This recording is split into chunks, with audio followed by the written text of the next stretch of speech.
and welcome to another episode of the Odd Lots podcast. I'm Joe Weisenthal. And I'm Tracy Alloway. So, Tracy, we recently did an episode with Matt Klein, and we talked about essentially what a disaster German energy policy has been over the last several decades, winding up in this position where its energy usage is not only heavily reliant on Russian gas, it's also really not clean. And so even if your vision is low carbon, they haven't achieved that either. Yeah, the worst of all worlds, I would say. Years of underinvestment in energy capacity, moving away from nuclear after Fukushima, increased reliance on Russian gas, which clearly is problematic now, and not actually reducing any of their carbon emissions, all at the same time. Yeah, kind of an extraordinarily bad combination. But you mentioned nuclear, and of course, Germany has been moving away from it for some time.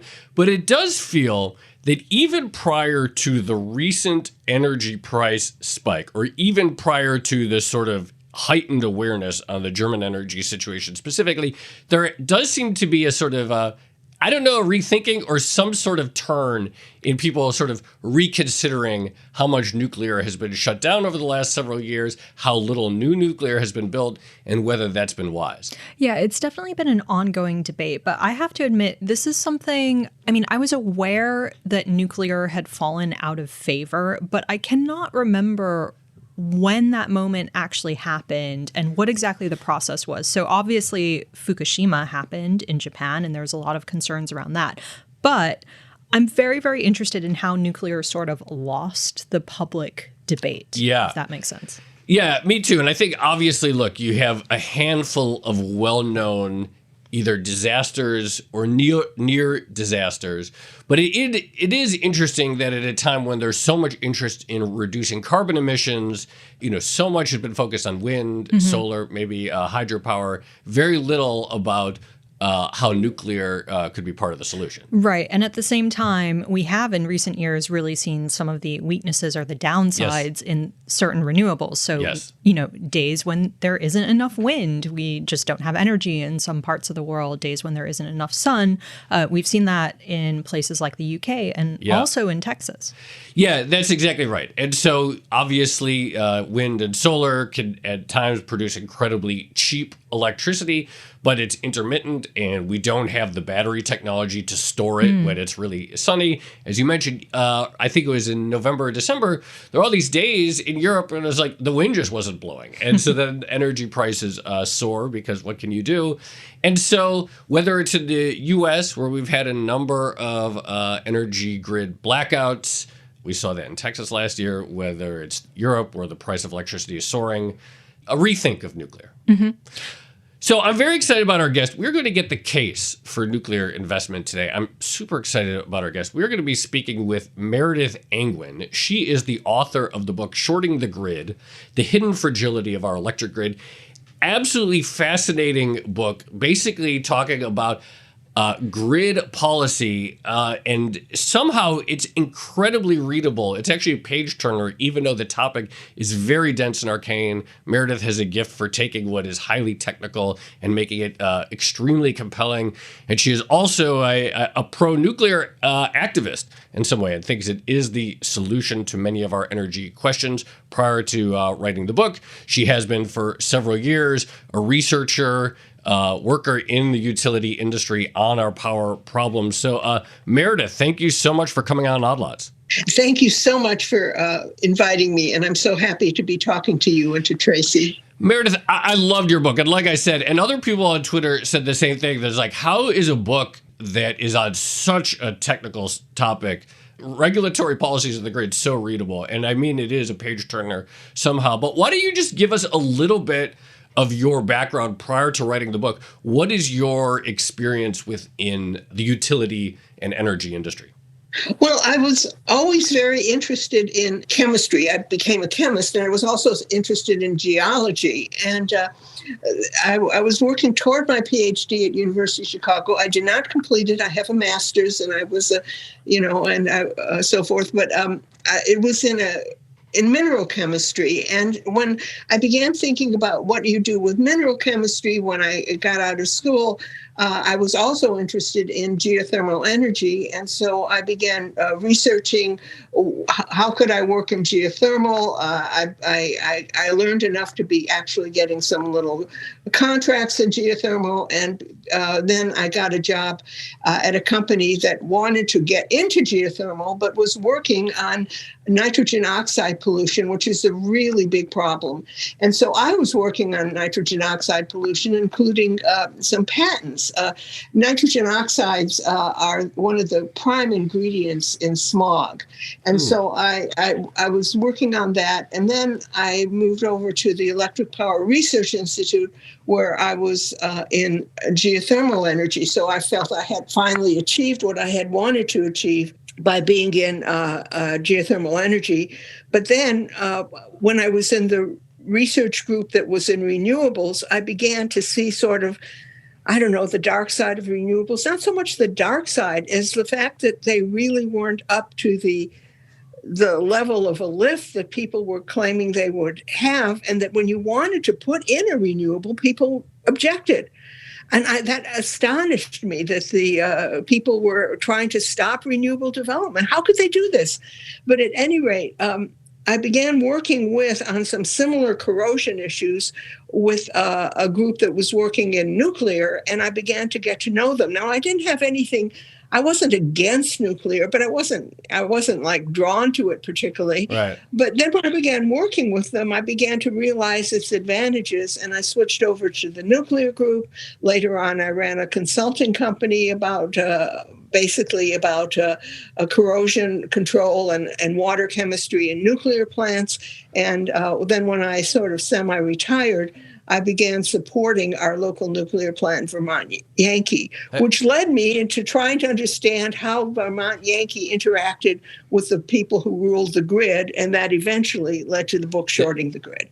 To note, it's funny, I actually used to live in Brattleboro, Vermont, a couple miles away from the Vermont Yankee nuclear plant, which I remember tons of debate about it at the time and lots of local activists wanting to shut it down. And now it did get shut down, but it's fun. I remember this debate very well.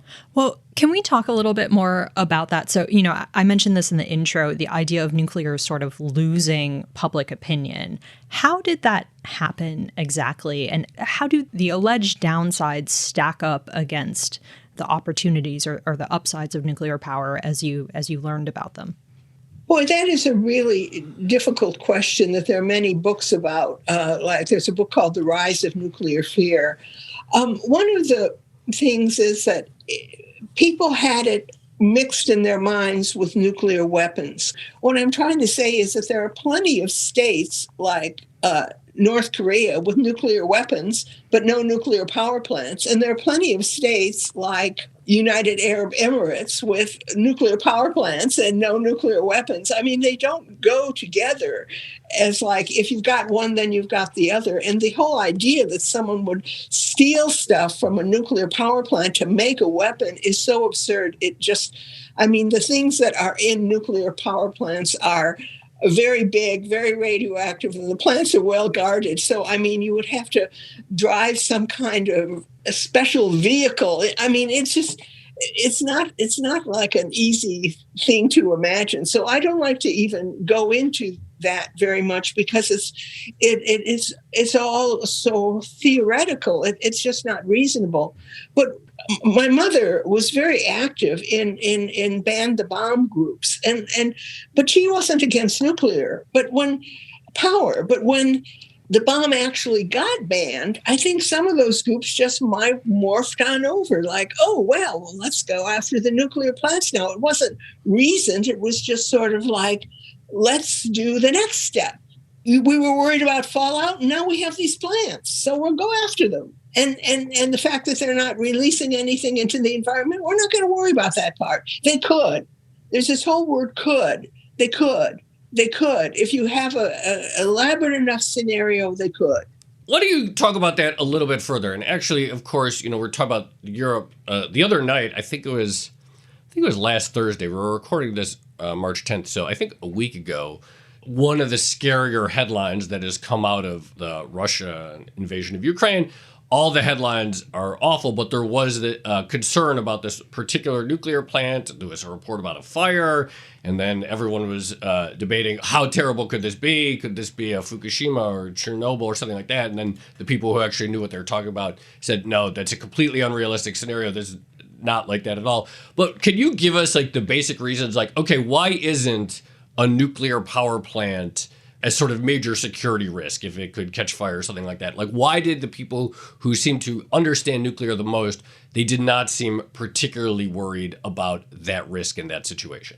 Well, it's a standard kind of plant. It's a light water reactor. It's not like the Chernobyl plants. The Chernobyl plants, every nuclear plant has to have a way to slow down the neutrons, and that's called the moderator. And in American plants, that's water. And in the Russian plant, it was graphite. So when the Russian plant began overheating, the graphite began burning. It was just an incredible mess, the Chernobyl one. But the ones that are operating now in Russia, they're practically like the American plants. They're like pressurized water reactors. There's 3 levels of water safety between them and any release to the environment. What I'm trying to say is you have the pressurized water that surrounds the reactor core. Then that water goes into loops within a steam generator. That steam generator makes steam, which turns the turbine. Right. But and then it isn't the same water that went through the reactor core. It's, as a matter of fact, incredibly pure water. No expense is spared to make that water incredibly pure. And the reason is that you don't want it depositing things on these high-speed turbines.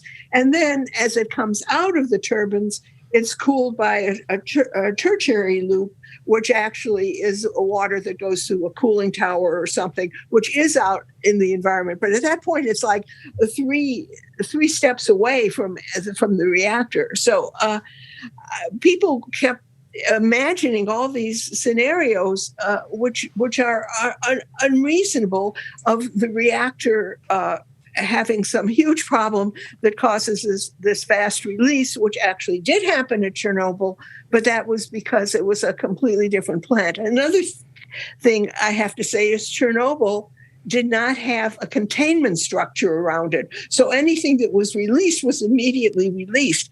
These plants have containment structures around the reactor steam generator area that can be hit by like missiles. I mean, really, they run. They're so strong they can be hit by trains, missiles. I don't know how big a missile. I suppose if it was but you know they're tested. The Midwestern ones are tested with utility poles flung against them as if there was a tornado. I mean, so the whole idea that these things are just on the verge of something horrible happening is really not reasonable. And it is, but as I say, I think that the people were like, oh, we've banned the bomb, let's ban the other nuclear stuff. It's all horrible.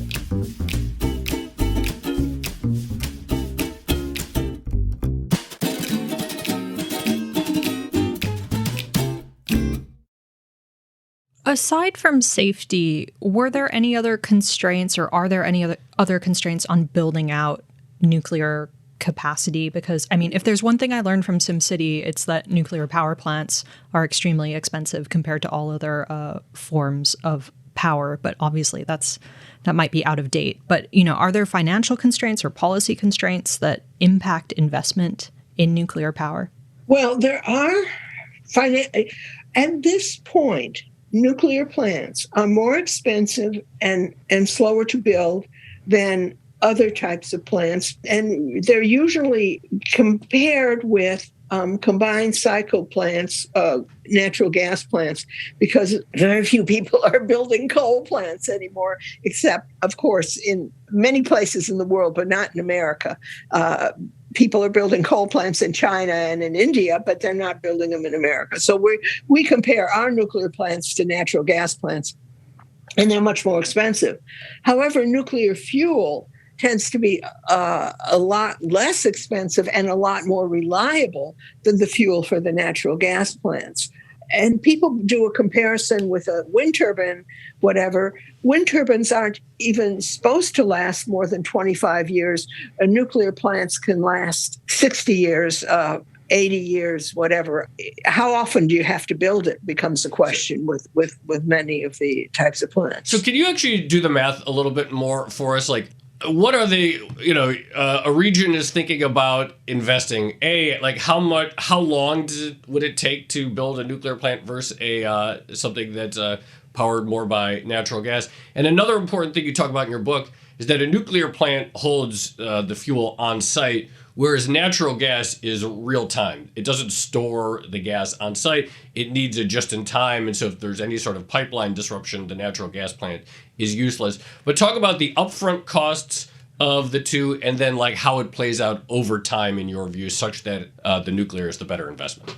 Well, this isn't my major area of expertise about investing in nuclear. I'm sorry to say that. I will say that nuclear plants have had a tendency to be estimated at $5 billion and come in at $10 billion. Right. And meanwhile, natural gas plants are estimated at 500,000 and come in at $1.5 million or something. No, not $1.5 million. Excuse me, $1 billion and a half. Yeah, that would be really cheap. I would say that less build a lot of natural gas. So, but the thing is that with a natural gas plant, you have to have a fuel supplied all the time. It just keeps coming in over the pipeline. And sometimes that's okay.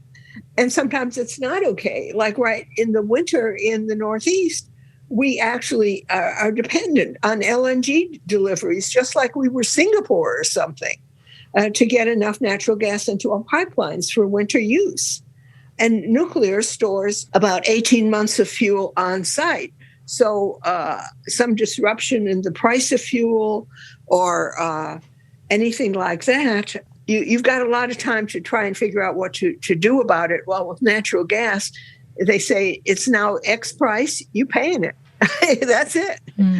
Well, you're either paying it or refusing to accept it, whichever. Is that the main difference that you see between nuclear power and renewables? It's I guess the reliability of power generation and the idea that you can build up, 18 months of capacity, as you put it, and not really have to worry about it, versus if you have something like wind or solar, it's much more unpredictable.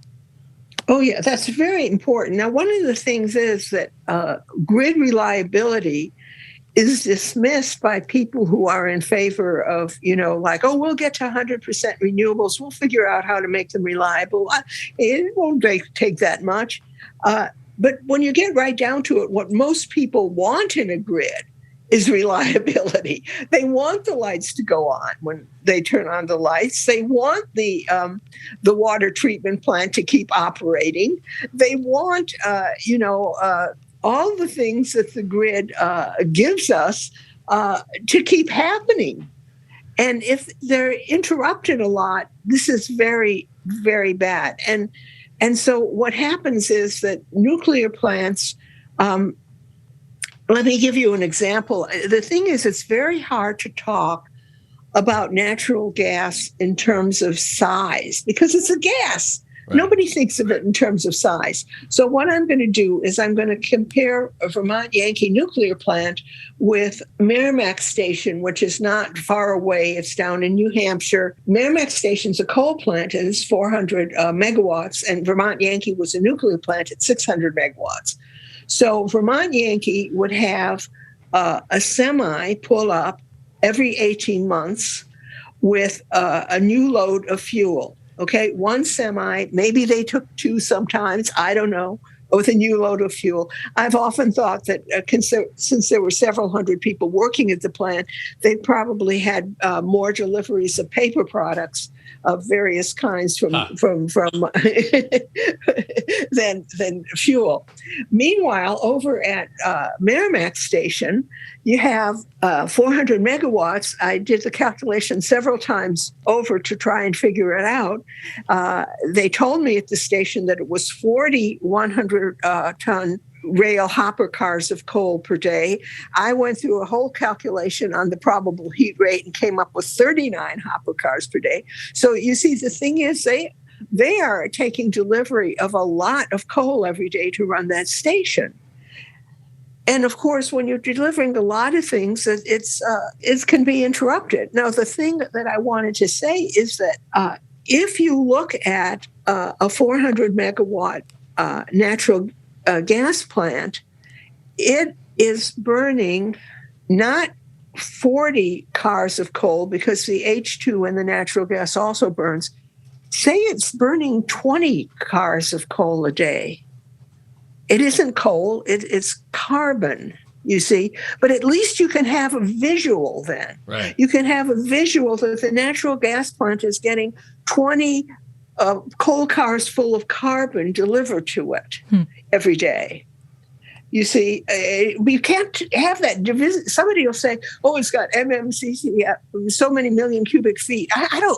I can't imagine a million cubic feet of a gas and what happens. And that's beyond me. It's much easier to just think, if it were coal, then how much would this be? How much would you see showing up at the plant? And let's look at the carbon for a moment. You get these 40 coal plants going to Merrimack Station, and then they combine with oxygen in the air to make carbon dioxide, which is, because it's combined, it's heavier than the coal was. So if you had to carry the carbon dioxide away in coal cars, you would be using more than twice as many coal cars to carry it away. So that's something to think about. I keep trying to figure out how to express, because otherwise it's so theoretical. People think, oh yeah, we've got million cubic feet. Nobody goes like, how much does that weigh? How much space would it take up? It's a gas. Right. So I try to put it in terms of, if it were coal, if it were visible, if it had to be delivered and taken away in railroad cars, this is what it'd be like. That's a really interesting way to think about it. Let's go back to conventional renewables, and the two renewables that people have in their mind when they hear renewables are obviously wind and solar, and they inspire a lot of very good feelings. They do not emit carbon. When the sun is shining or when the wind is blowing, electricity is extremely cheap. I get perhaps the marginal cost of that electricity is essentially free. What is, and you talk about a lot in your book, but what is like the basic flaw? Like, what is the argument against just, let's keep ramping up wind. Let's keep, there's going to be this big new wind farm off of New York. There's going to be some wind. Why not just continue to place turbines and panels on every roof and on every mountain ridge we can find? Okay, let me talk about why that isn't a reasonable way of looking at it. The first thing is, it's just a very simple example. People go to a fancy restaurant, say, and the restaurant says, we run 100% on renewable electricity here. Right. And the people say, oh, this is great. We're not only having a great meal at 10 at night, but we are also on renewable electricity. Well, actually, what the restaurant has done is it hadn't put up a bunch of, it may have some solar panels, but it's not running off the solar panels at 10 at night. What it is doing is it's buying renewable energy certificates, or it is net metering. That is, it produces more solar at 2 and it sells it to the grid, and then it buys fossil from the grid at 10 at night. And so people get misled. They're at this restaurant and it's 100% renewables, and they're thinking, well, everybody can do this. If they can do it, we should be able to do it. Okay, so that's the simple misleading thing. The more formal statement would have to be that renewables add to the overall system costs of the grid. For one thing, you have to have something to back them up. Now, I don't think batteries are ever going to do it, but that's a whole nother talk, and so forth. But whether you decide it's batteries or it's gas-fired plants or it's a pump storage device, okay, something has to be available when the renewables are not available. And so that means that you have to have redundancy on the grid, and that redundancy doesn't go into the cost of when the wind turbine is actually making wind. It goes into the sort of the overhead cost of the whole grid. So what happens is that people don't understand that. They say, well, the wind turbines are really cheap. Right. And as long as you've got an equal amount of installed capacity that you can actually call on, okay, whether it's fossil, whether it's nuclear, whether it's a pump storage, whether it's a battery, you don't have a reliable grid. And so people don't realize that, for example, if the grid was all what I would call traditional plants, nuclear, coal, gas, hydro, then a grid will usually try to have reserve capacity of, 20%. So, for example, if the highest amount of kilowatts being used at a time is something, then the grid will have installed capacity of that amount plus 20%. So our grid, for example, in New England, it runs about on a nice day, not a fierce day, not a very cold day, very hot day, it's running around 14 gigawatts at peak, okay, or 15. Well, then, but on a very cold day, it'll run 20 gigawatts. So we have to have 23 gigawatts installed capacity so that if it's a very cold day or a very hot day and it's running 20 gigawatts and some of the plants go offline, then we still have that 3 gigawatts to make up for it, so right. We're all set. But if those 20 gigawatts were wind and solar, we'd have to have another 20 gigawatts of something that we can call on when the wind and solar aren't available. And so that's an immense cost, the redundancy cost.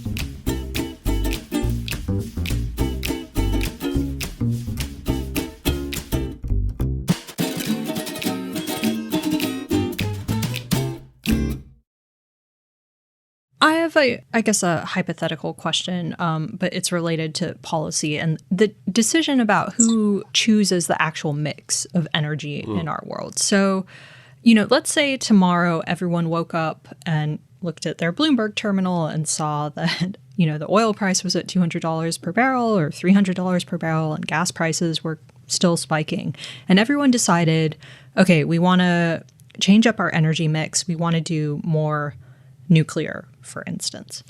How would that public sentiment actually feed through into additional investment into nuclear power? Because it feels like, I just moved back to New York and I've signed up with Con Edison. Like, it certainly feels like I don't have much of a choice in what type of energy is delivered to me and who provides it. So I'm just curious, like, what actually changes if the world starts accepting nuclear power? Who actually makes the decision saying, okay, we're going to build a power plant here or we're going to add capacity to existing power plants?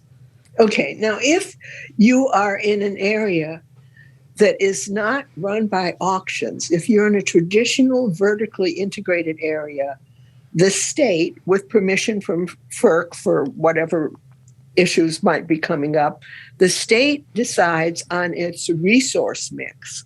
And it writes something called an integrated resource plan, which it presents to its Public Utilities Commission.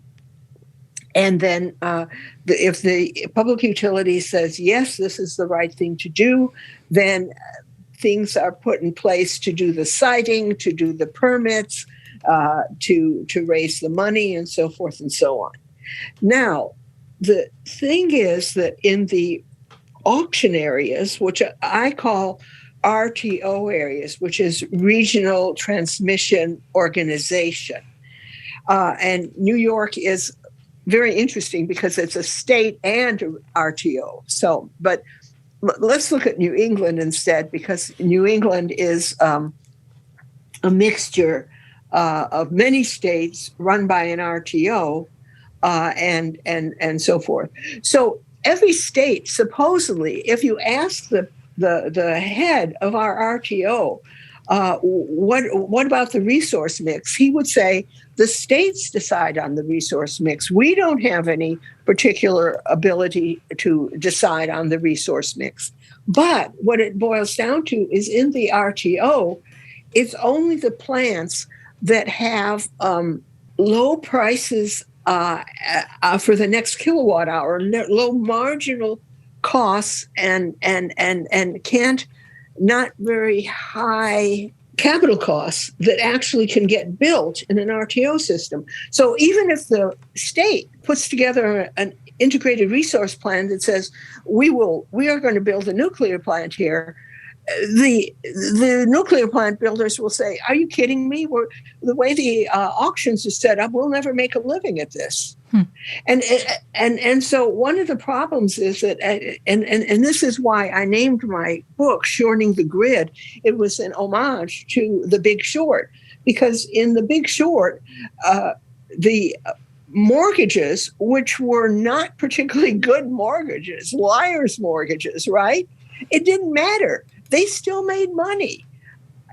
So the value of the mortgage really didn't affect things. And sure enough, pretty soon, because you had all these complicated debt obligations and collateralize this and collateral. But what I'm trying to say is when you got through all that complexity, then, the value of the mortgage didn't matter. And so in the RTO areas, the value of the power to the grid doesn't matter as much as long as it meets certain criteria for the auctions.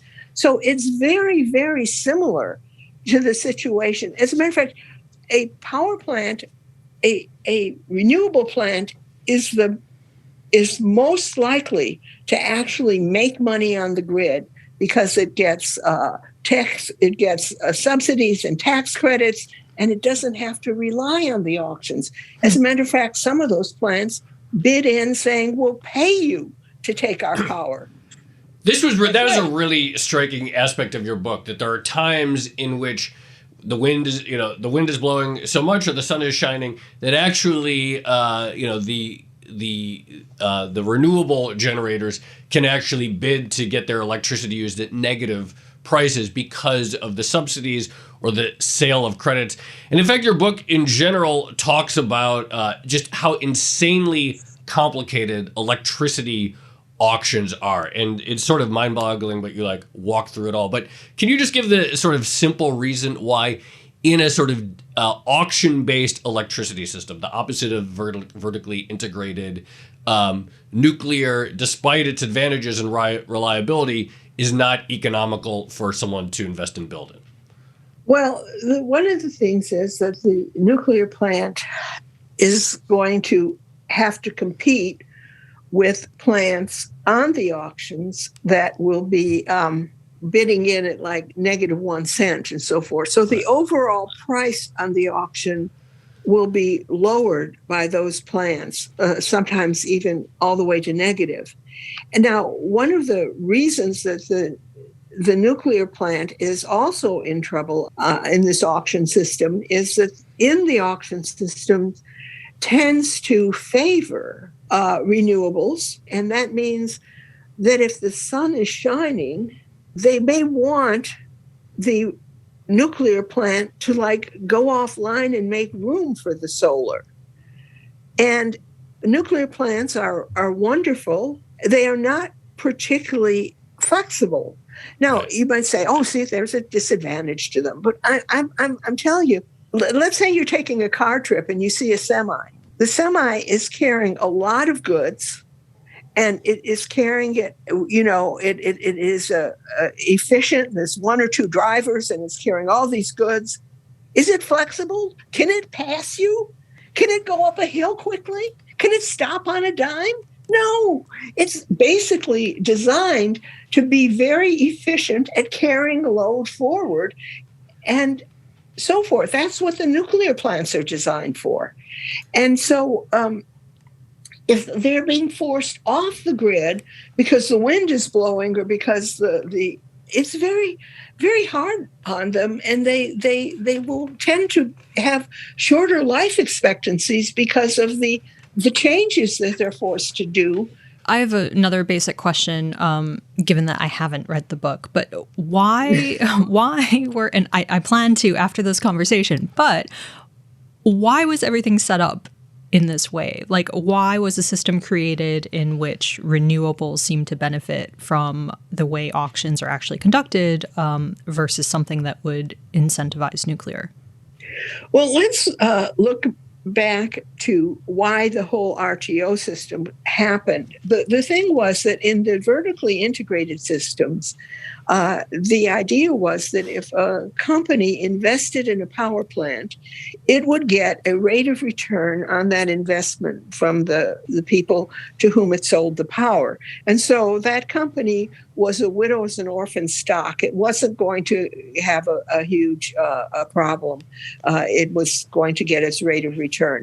Now, when people looked at this, it was clear to some people and that this was just an incentive to gold plate the grid. The more the company could invest, the more it got paid.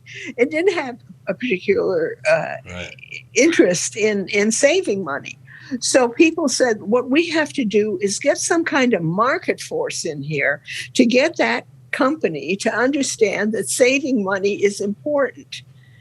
And so the RTO system, the auctions, were supposed to do that, but they didn't. And why didn't they is a very elaborate story having to do with, the shale gas revolution, huge overruns on nuclear plants, the romance, if you pardon me saying so, the romance of we can get everything we need from the sun and the wind, this kind of bucolic, ideal. And some of the people were, I think it was Armour Levins, who the quote was that if there was a clean source of power that was readily available, they would destroy things with it. The idea is that lots of energy isn't good. The fact that there's limited energy from renewables, that'll keep humankind on the straight and narrow.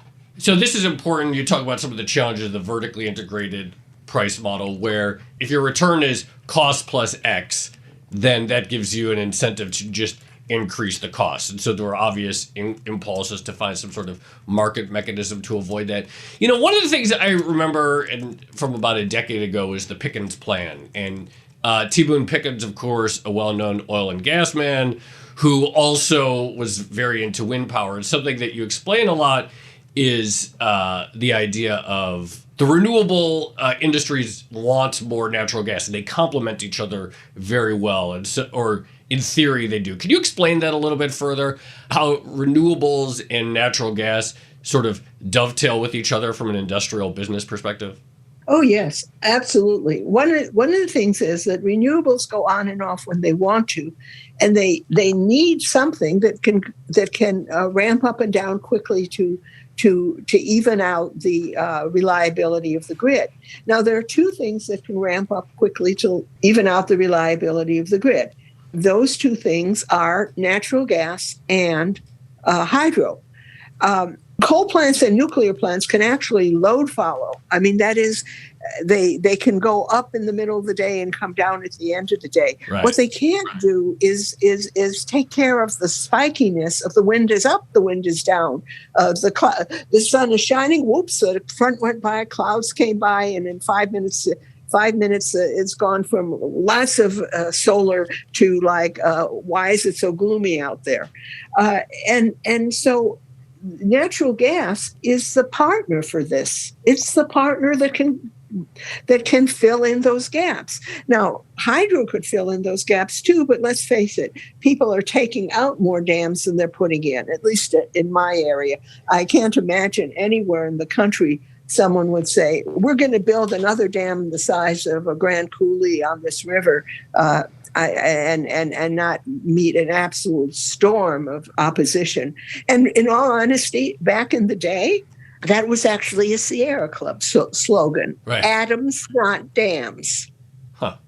So with everything that's going on in the world, what's your gut instinct on whether or not we are going to see a ramping up of investment in nuclear power and a rethink on the desirability of nuclear versus something like solar or wind? I think the chances are very good for that, but I'm not sure that they're good enough in this country. What I mean by that is in other countries, they will look at the fact that France doesn't have a single, it might have one, I don't know, a natural gas-fired plant. It's nuclear, and so France isn't particularly concerned with what is happening in the Ukraine, except as a European nation that doesn't want to see that amount of suffering. But in terms of will they turn off our power? They're not worried about that. So other people are going to begin to take energy security 18 months on site. You can't be turned off by somebody at the drop of a hat just because he's decided to start a war. I think that people are going to take it more seriously. Now, people are already taking it seriously in other parts of the world. Nuclear plant builds have been going on in the Middle East and have been going on in China. But in America, we haven't done that. We have just a minute or two left before we have to wrap. But let's say, public opinion were to change on nuclear. Let's say just in the U.S. What would the policy change have to be to make it happen? Would it be something at the federal government? Would it be at the state level? Obviously, as you explained, the current RTO auction model does not augur well for nuclear. What would have to change? And then real quickly, storage is the other big thing, and we haven't touched on it, but people talk about, no one wants the storage in their backyard. In Vermont, probably people don't want the nuclear stored, in the the rolling green hills or under the organic apple farm. So just real quickly, can you touch on where the policy impulse would have to change and how to deal with the fact that it's still extremely costly and by and large not desirable to live near nuclear storage? Okay, basically, in terms of policy changes, I think that we have to begin looking at systems costs, because if you look at an inexpensive wind turbine and you don't look at the fact that the natural gas plant, which will pay whatever is on offer for the natural gas, has to be available to back it up, then you think the wind turbine's pretty cheap. But if you look at the system cost, you will realize that no, it isn't. Then in terms of storage, I don't know. I get very concerned with people who are so concerned with storage. I mean, the material that is being stored is a ceramic. It's not a goo like in The Simpsons. Right. It's a ceramic, and it's a dangerous substance. Okay, well, fine. Somebody says, well, there's enough whatever at that nuclear plant to kill everybody in the state. And I'm saying, yeah, there's enough stuff under my kitchen sink to kill everybody in the family. The question is, what I mean is, household cleaners. Well, but the thing is not, is there enough, but is it well contained? Is it something likely to leak? And frankly, ceramics are the least likely to leak. Well, Meredith, this is a huge, sprawling, fascinating topic. It's already given me ideas for 3 or 4 new episodes that we have to follow on. I definitely suggest people check out your book, Shorting the Grid. Thank you so much for coming on Odd Lots. Thank you. Tracy, I found that extremely interesting. I do think at this core thing, Meredith used the word bucolic when describing the allure of solar and wind. And I thought that was very apt. You could see the appeal. But when you think about the redundancy that has to be built, the the difficulty of batteries and so forth, you can see why it's certainly not a silver bullet. Yeah, you mentioned bucolic. I was thinking about like all the responsibility that maybe pop culture has to bear. Meredith mentioned The Simpsons. The Simpsons, and I was also thinking about Back to the Future and like the doctor stealing a bunch of plutonium and everyone getting it in their heads in the 1980s that, this is something that can be stolen and terrorists use it and stuff like that. But it is interesting. I mean, I need to read that other book that Meredith mentioned as well about how nuclear lost the public policy debate. But it's just going to be fascinating to see whether or not the turnaround actually happens given current events. And then B, if there is a turnaround in public sentiment, how feasible that actually is given the current structure to implement. Yeah, there's a lot we have to do. So we have to have an episode with someone who is very pro wind and solar and believes it really is the solution. We absolutely have to do a batteries episode because of both cars and then also grid level storage is going to be like a huge question to like the further ramping up of renewables. There's a lot more to do. I mean, this is going to be like our huge theme, I think, for 2022. Energy, There's like so many different energy questions coming through. But I thought it was very helpful and people really should check out the book. Yeah. All right. Well, more to come on this subject. But in the meantime, shall we leave it there? Let's leave it there. All right. This has been another episode of the Odd Lots podcast. I'm Tracy Alloway. You can follow me on Twitter at Tracy Alloway. And I'm Joe Weisenthal. You can follow me on Twitter at The Stalwart. Definitely check out our guest, Meredith Angwin. She is at Meredith Angwin. Big thanks to our producers, Magnus Henriksen and Colin Tipton. Follow the Bloomberg head of podcast, Francesca Levy, at Francesca Today, and check out all of our podcasts at Bloomberg under the handle @podcasts. Thanks for listening.